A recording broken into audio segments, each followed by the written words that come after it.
उदाहरण नंबर 1 है हमारा प्रत्येक संख्याओं 4n पर विचार करना है अपन को। ठीक है, संख्या 4n पर विचार कीजिए जहां n एक प्राकृत संख्या है, जहां पर n क्या है, एक नेचुरल नंबर है, यानी कि प्राकृतिक संख्या है।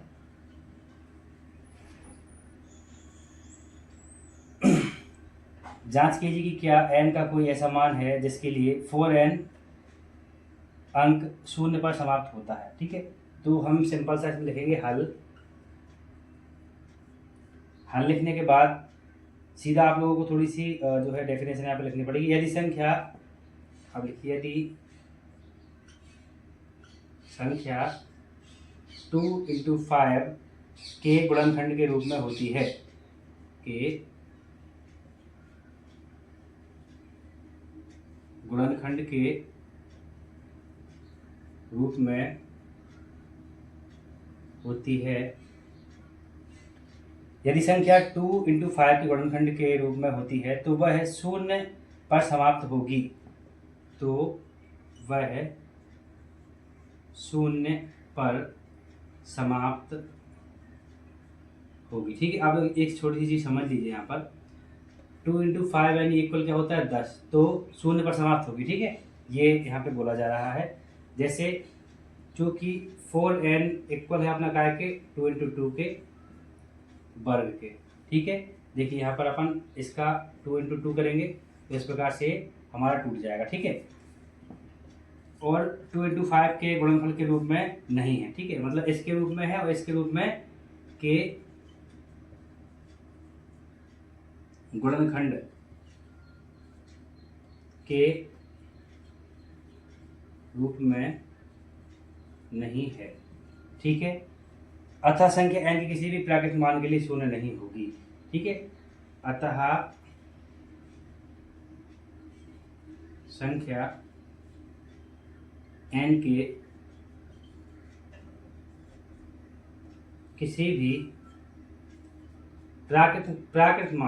किसी भी प्राकृत मान के लिए 0 नहीं होगी। ये हमारा दोस्तों पहला एग्जाम्पल है, फटाफट से आप इसको देख लीजिए। और अगर आप लोगों को मेहनत पसंद आ रही हो, आप लोगों को वीडियो पसंद आ रहा हो, तो वीडियो को आप लोग लाइक जरूर करिएगा। तो हम इसको मिटा देते हैं यहाँ पर। फटाफट से हम दूसरा एग्जाम्पल देख लेते हैं। उदाहरण नंबर दूसरा है 6 और 20 के अभाज्य गुणनखंड विधि से एचसीएफ और एलसीएम निकालना है। ठीक है, अब यार ये चीज़ें आपको बचपन में सीखनी चाहिए थी, लेकिन ठीक है 10th क्लास में आप लोग आ गए हो तो ये तो सब आता ही होगा आपको।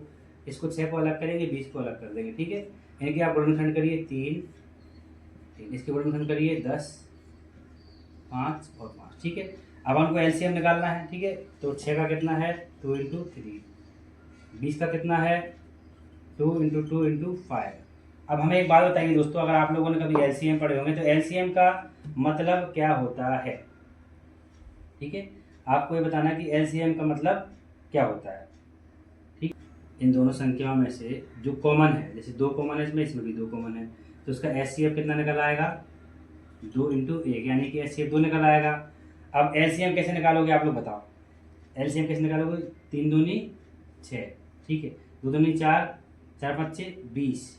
ठीक है, तो यहाँ से आप इसकी एक जोड़ी बना लेंगे एलसीएम, यहाँ से इसकी एक जोड़ी बना लेंगे और यहाँ से ये आपको बचेगा, तो 5 दूनी 10 और इसका 3 दूनी 6, यानी कि 10 का 60 आपका एलसीएम आ जाएगा और 2 आपका एचसीएफ आ जाएगा। ठीक है, अभाज्य गुणनखंड विधि द्वारा 96 404 का एलसीएम आपको करना है, 404 का एलसीएम और एचसीएफ करना है। ठीक है, तो हम इसको किस प्रकार से करेंगे दोस्तों, तो आप लोग देख लीजिए।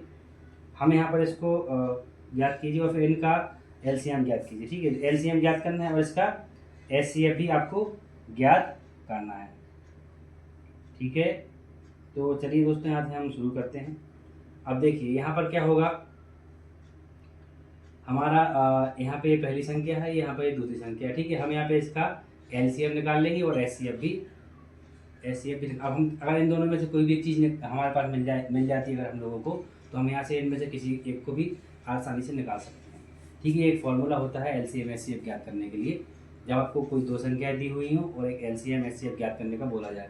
तो सबसे पहले हम क्या करेंगे, 96 और 4 से 4 का क्या करेंगे, गुणनखंड कर लेंगे। ठीक है, गुणनखंड कैसे होगा इसका, 2 से काटेंगे, 202 बार में, फिर से इसको 2 से काटेंगे, कितनी बार में कटेगा ये, 2 एकम 2 0, फिर ये सीधा 101 से कटेगा। ठीक है, इसको काटेंगे, कितनी बार में कटेगा ये, इसको काटेंगे कितनी बार में कटेगा बताइए आप लोग, 48 बार में कटेगा। इसको काटेंगे कितनी बार में कटेगा, 2 दूनी 4, 2 चौका 8, इसको काटेंगे 12 बार में, फिर 2 से काटेंगे 6 बार में, फिर से 2 से काटेंगे 3 बार में, 3 से काटेंगे 1 बार में, एक जोड़ी बनेगी, 2 जोड़ी बनेगी। ठीक है, अब हम करेंगे कि यहाँ से दोस्तों और जोड़ी बना लेंगे, और साथ में हम इसको एक काम करते हैं, कॉमन लिख लेते हैं। ठीक है, 96 के गुणनखंड कितने हैं, 2 2 2 2 2 और 3। ठीक है, 4 से 4 का LCM कितना है, 2 × 2 × 101। ठीक है, हमें HCF इसका निकालना है। HCF कैसे निकाल लेंगे हम लोग,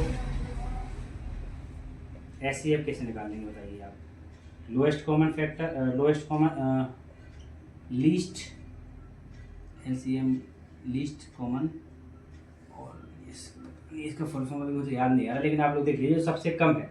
यहाँ पे 2 है, इसमें 2 कॉमन है, तो इसमें हम 2 ले लेंगे, जो कॉमन संख्या हमको वही उठानी है, बस सिर्फ 2 है कॉमन और 1 है, तो इसका LCM कितना आ जाएगा, नहीं 2 बार है 2 कॉमन, तो LCM इसका 2 2 हो जाएगा 4। ठीक है, और अगर मैं HCF की बात LCM की बात करूँ तो अब LCM हम आराम से निकाल सकते हैं इस फॉर्मूले की मदद से। तो क्या होगा, फॉर्मूला क्या है, पहली संख्या इंटू दूसरी संख्या बराबर LCM इंटू HCF। ठीक है, तो हम क्या करेंगे यहाँ पर हम लोग, अब आप बताइए क्या कर सकते हैं। ठीक है, पहली संख्या है 96 × 404 इक्वल, LCM कितना निकला अपना ज्ञात करना है, इसको x मान लेते हैं, HCF कितना निकला हमारा 4 निकला। अब बताइए दोस्तों हम क्या क्या कर सकते हैं। ठीक है, इसको 4 से काटेंगे, 101 बार में कट जाएगा, ये कट जाएगा, 4 एकम 4 0, 4 एकम 4, तो 96 × 101 इक्वल x, यानी कि x की वैल्यू हमें क्या मिल रही है अब यहाँ पर 96 मिलेगी। ठीक है, इनका गुणा करिए, अब 969 आएगा,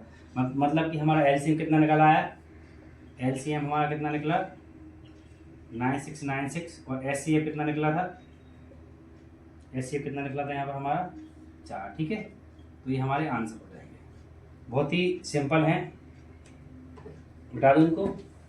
चलिए नंबर 4 में आपको 6, 72 और 120 का गुणनखंड करना है अभाज्य गुणनखंड विधि से, और आपको LCM और HCF भी इसके ज्ञात करने हैं। ठीक है, तो दो सेम टू सेम प्रोसेस रहेगी दोस्तों, 6, 72, 120। ठीक है, 2 से कटेगा 3 बार में, 3 से कटेगा 1 बार में, 2 से कटेगा कितने बार में 36 बार में, 2 से कटेगा 18 बार में, 2 से कटेगा 9 बार में, 3 से कटेगा 3 बार में, और 3 से कटेगा 1 बार में। ठीक है, फिर अपन इसको 2 से काटेंगे कितनी बार में, 60 बार में, फिर 2 से काटेंगे 30 बार में, फिर 2 से काटेंगे 15 बार में, फिर 2 से नहीं कटेगा, 3 से कटेगा 5 बार में, फिर 5 से कटेगा अपना 1 बार में। ठीक है, अब दोस्तों इसका LCM निकाल लेंगे। 6 का गुणनखंड कितना है हमारा 2 × 3, 72 का गुणनखंड कितना है हमारा 2 2 कितनी बार है, 3 बार है, 3 बार लिख लेंगे, 3 × 3। फिर दोस्तों हमारा 120 का गुणनखंड कितना है 2 2 2 3 और 5। ठीक है, अब दोस्तों अगर आप लोग चाहें तो यहाँ पे फॉर्मूले से भी निकाल सकते हैं, अगर आप लोग चाहें तो LCM से भी निकाल सकते हैं उस तरीके से, क्योंकि दोस्तों यहाँ पे मेन बात क्या हो रही है, मेन बात यहाँ पे ये हो रही है कि 3 अंक है। ठीक है, अगर 2 अंक होते तो हम पहली संख्या और दूसरी संख्या मान के कर लेते। अब यहाँ पर क्या करना है अपन को, देखिए सबसे पहले LCM करेंगे हम, तो 2 कॉमन है यहाँ पर, 3 कॉमन है कि, हाँ 3 कॉमन है, 3 दूनी 6। LCM इसका कितना, HCF कितना निकल आएगा दोस्तों, LCM निकल आएगा अपना 6 इसका। ठीक है, देखिए यहाँ पे 2 कॉमन है, यहाँ पे भी 2 कॉमन है, यहाँ पे भी 2 कॉमन है, यहाँ पे 3 कॉमन है, यहाँ पे भी 3 कॉमन है, यहाँ पे भी 3 कॉमन। LCM कितना, HCF कितना निकल आएगा हमारा 6 HCF। और अगर मैं LCM की बात करूँ तो LCM को आपको क्या करना है, LCM का आपको सिंपल सा, आप यहाँ पर ये देखिए कि 2 कितनी बार है, 1 बार, 2 बार और 3 बार। ठीक है, तो 3 कर देंगे। इसके बाद 3 कितनी बार है? एक बार और एक बार, 2 बार। 5 कितनी बार है? सिर्फ एक बार। ठीक है, तो हम अगर इसको तोड़ेंगे तो कैसा टूटेगा? 2 दूनी 4, 4 दूनी 8, 3 का 9, 3 का 9 और 5। ठीक है, 8 नाम 72, 72 इंटू 5, 72 पंचे 360, 360 आ जाएगा दोस्तों आपका LCM। ठीक है, तो ये आपके दोनों ये SCF और ये LCM यहाँ पर निकल चुके हैं दोस्तों। इस प्रकार से हमारा चौथा उदाहरण भी खत्म हो चुका है। अब दोस्तों अब से प्रश्नावली हमारी स्टार्ट होती है। तो प्रश्नावली में हमारा टोटल 1 2 3 4 5, फर्स्ट में 5 सवाल है। ठीक है, तो दोस्तों एक वीडियो मैंने आपको एग्जाम्पल करके बता दिए हैं, एक वीडियो पूरी वीडियो में कंप्लीट में आपको प्रश्नावली ये वाली 1